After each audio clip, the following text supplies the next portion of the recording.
Russian history میں ہوں افضل صبا، اور آج کی اس ویڈیو میں ہم بات کرتے ہیں کہ رائز آف دی ایوان آف دی گریٹ۔ ایوان تھرڈ 1462 میں، جسے ایوان دی گریٹ کے نام سے بھی جانا جاتا تھا، ماسکو کے گرینڈ ڈچی کا حکمران بنا۔ اس نے طاقت کو مستحکم کرنے اور قائم کرنے کی کوشش کرتے ہوئے مرکزیت کی پالیسی پر عمل کیا اور ماسکو کو روس میں سیاسی اتھارٹی کے نئے مرکز کے طور پر بننے میں کردار ادا کیا۔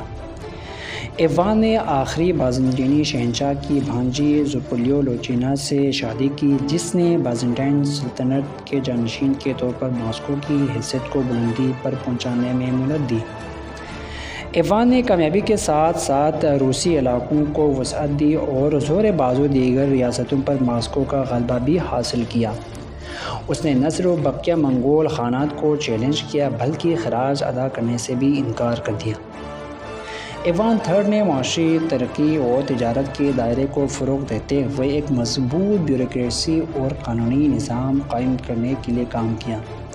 ایوان کی حکمرانی کے تحت ماسکو ایک طاقتور اور بااثر ریاست بن گیا، جس نے روس میں ثار کے مستقبل کی بنیاد